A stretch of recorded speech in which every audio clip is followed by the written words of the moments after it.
A paz do Senhor esteja em vossos corações. Hoje vamos pregar, orar para os dias das crianças, comemorarmos e dedicar uma palavra a todas as crianças do mundo, meus filhos, de uma forma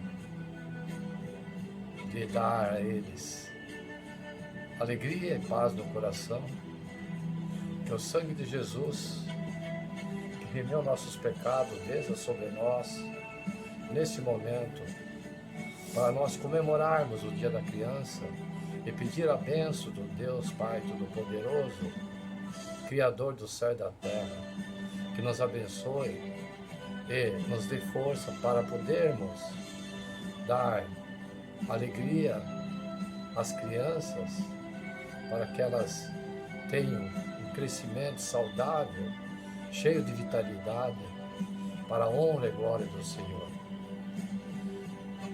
Então, amados filhos, crianças, é costumeiro comemorarmos os dias das crianças, por conta que são elas o motivo do nosso futuro. Essa data comemorativa, enfim, foram criadas com a intenção de alavancar vendas, negócios, faturamento, mas também nos lembrarmos desse momento para que esses seres no qual geramos nos dão sentidos, nos movem para podermos enfrentar todos os problemas do dia a dia. Na Bíblia, vemos Jesus chamando as crianças para si e usando esse momento para ensinar aos adultos como se comportar com relação ao reino de Deus. Então disse Jesus: deixe vir a mim as crianças, e não impeço, pois o reino dos céus pertence aos que se semelhantem a elas. Mateus capítulo 19, verso 14. Enfim, amados e amadas, faz parte de nossas vidas comemorarmos os dias dedicados às crianças e entendendo o seu valor a elas como filhos e filhas de Deus. Mas, por vezes é tão esquecido por nós o valor que temos como filhos de Deus. Temos mais valor do que as aves para Ele. Por vezes nos colocamos nas condições de esquecidos pelo Senhor. Acreditamos que Ele não está olhando por nós, enxergando as nossas dores. Mas sabe de uma coisa, filhos? Ele vê a sua dor, sabe das suas necessidades, como o Pai amável, que saciará elas na hora certa. Quero deixar vocês aqui, filhos, crianças do mundo, ninguém pode servir a dois senhores, pois odiará a um e amará o outro, ou se dedicará a um e desprezará outro. Vocês não podem servir a Deus ou ao dinheiro.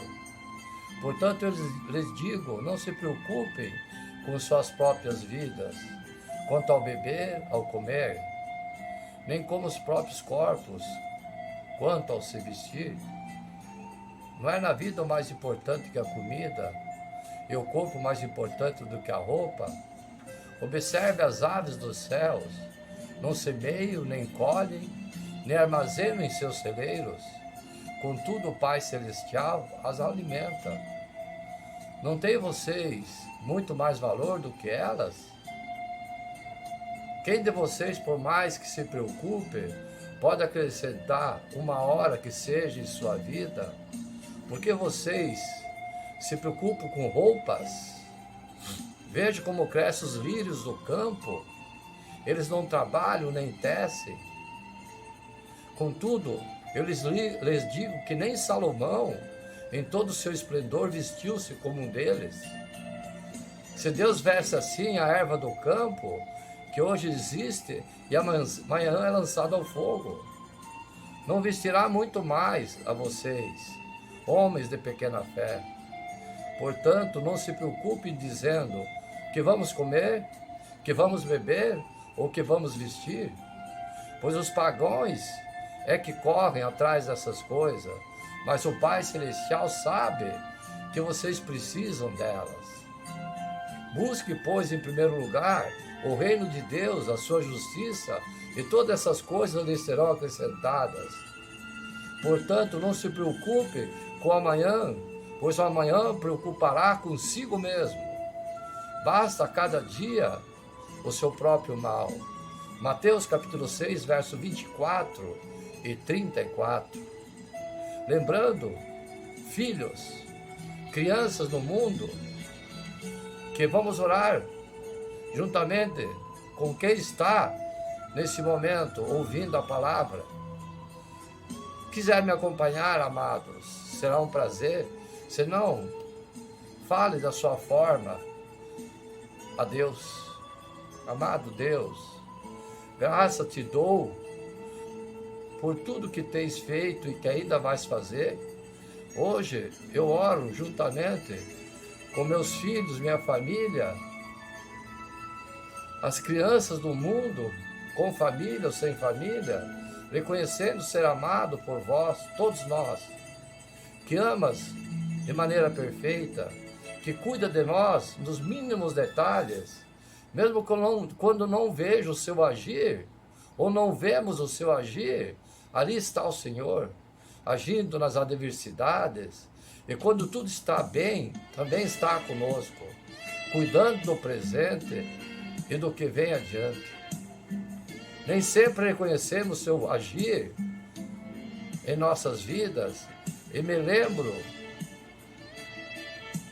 às vezes me mostro descontente pelo que o Senhor já fez. Por isso peço perdão, pois mesmo o Senhor sendo fiel a nós, muitas vezes não correspondemos à sua fidelidade. Pai, eu te amo, te adoro de todo o nosso coração e quero caminhar junto sempre com vós. Obrigado por tudo, pelo seu amor, sua bondade, sua justiça para com as crianças e para com meus filhos.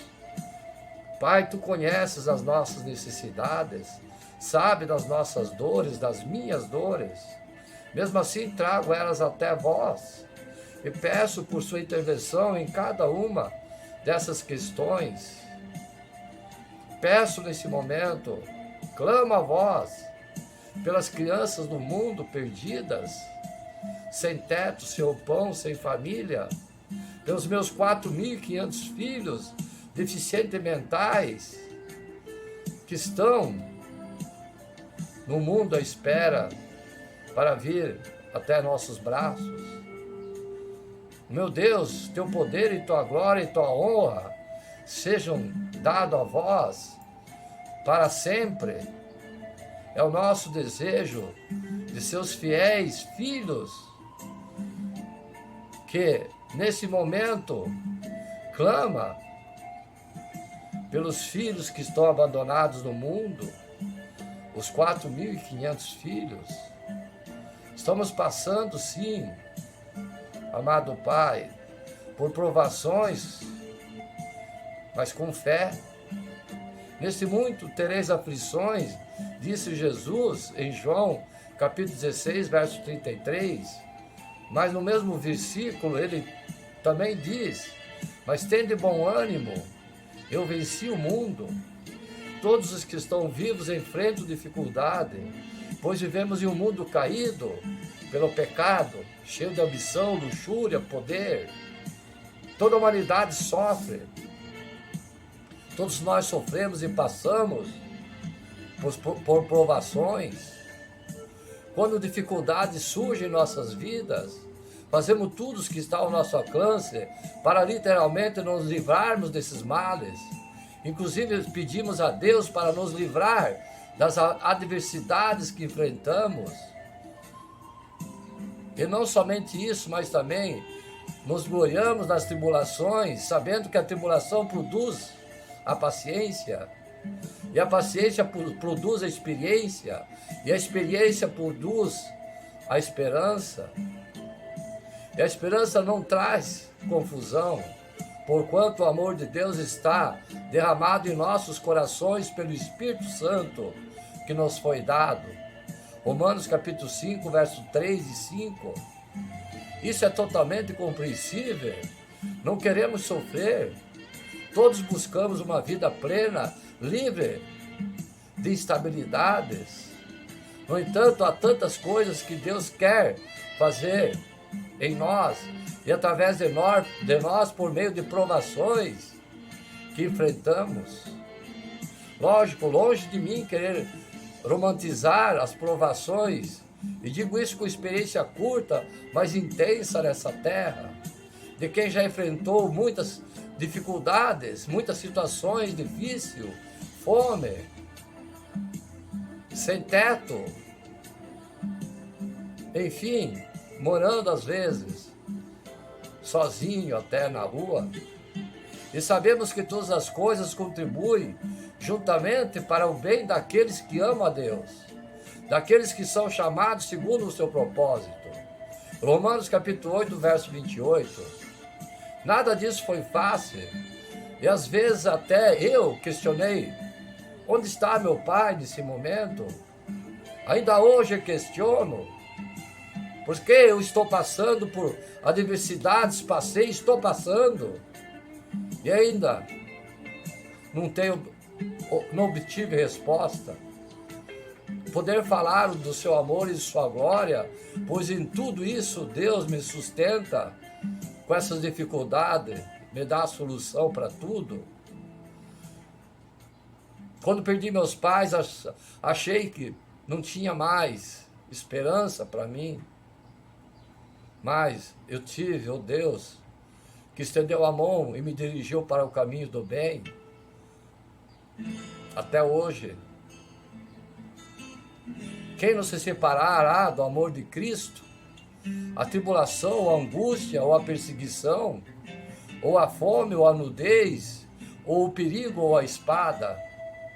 Romanos capítulo 8, verso 35. Quando a fome bater na sua porta, ore para Deus, que Ele lhe manda o auxílio, que você nem imagina onde tenha. Quando estamos numa situação difícil, família, nosso bondoso Deus usa os fiéis, a nossa igreja, para nos dar apoio. Enfim, não podemos perder a fé e nem desistir da luta. Bendito seja Deus e Pai nosso Senhor Jesus Cristo, o Pai da misericórdia, o Deus de toda consolação, que nos consola em toda a nossa tribulação, para que também possamos consolar os que estiveram em alguma tribulação e ainda estão, com a consolação com que nós mesmos somos consolados por Deus. 2 Coríntios, capítulo 1, versos 3 e 4.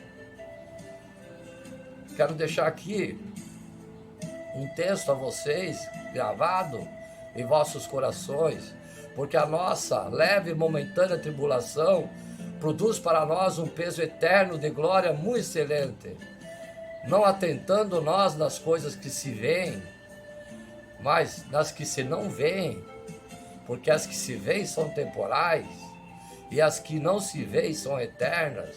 2 Coríntios capítulo 4, verso 17 e 18. Ele não te abandonou, jamais te abandonará. Independente do que você esteja passando, seja sempre íntegro, fiel a Ele, Ele sempre virá ao seu socorro. Saiba que Ele vê o seu clamor, as suas orações, suas provações, não são para te derrubar, mas sim para te fortalecer. Afinal, como está escrito em 2 Coríntios, capítulo 12, verso 10, quando sou fraco, sou forte. Então que possamos buscar a Deus como nunca e confiar nele, que Ele sempre irá nos sustentar. Temos que orar, família, filhos, criança no mundo. Nós somos os vossos filhos amados, meu Pai. Assim como Jesus Cristo, nosso Senhor. Temos que sempre nos perguntar, será que Deus ama mais os outros do que a mim?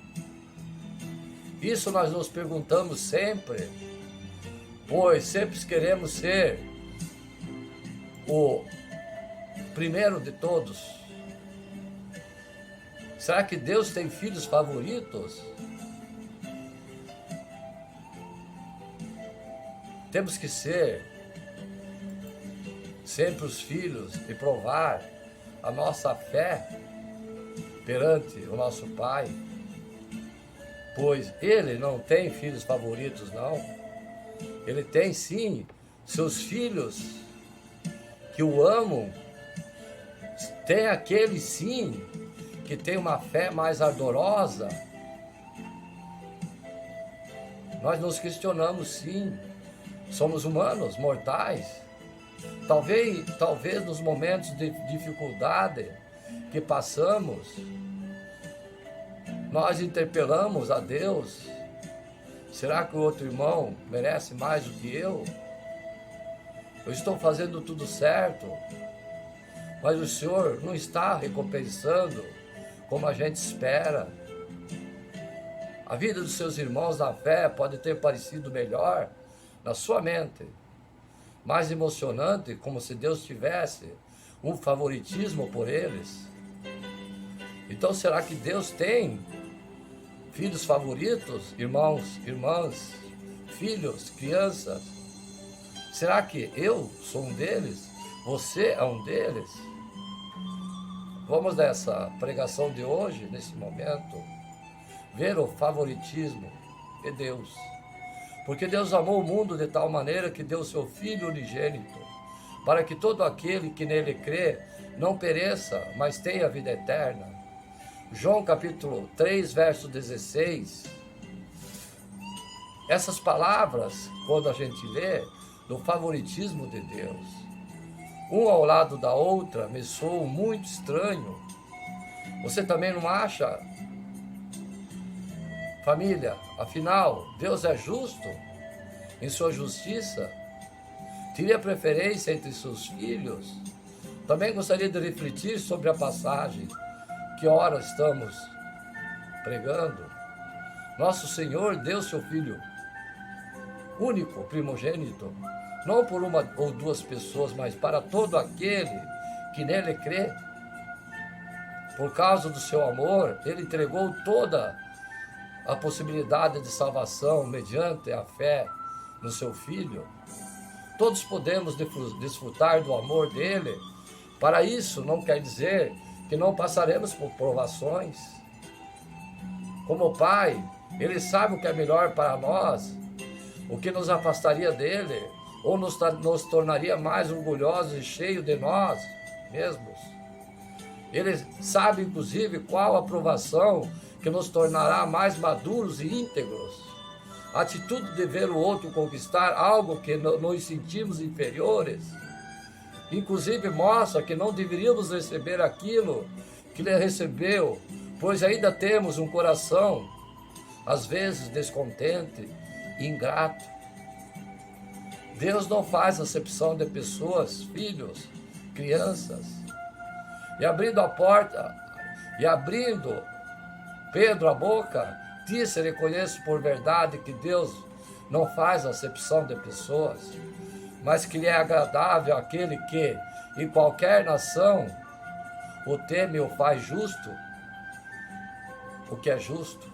Atos capítulo 10, versos 34 e 35.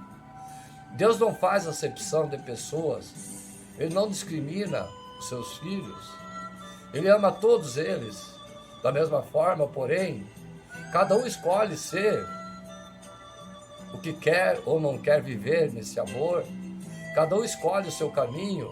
Nosso Pai deu liberdade, temos o direito de escolher caminhar ao seu lado de forma ingrata ou não.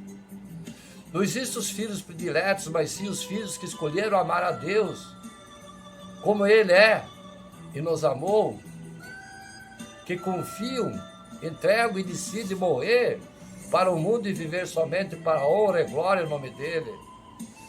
Agora eu pergunto a você, filho, você tem sido esse filho?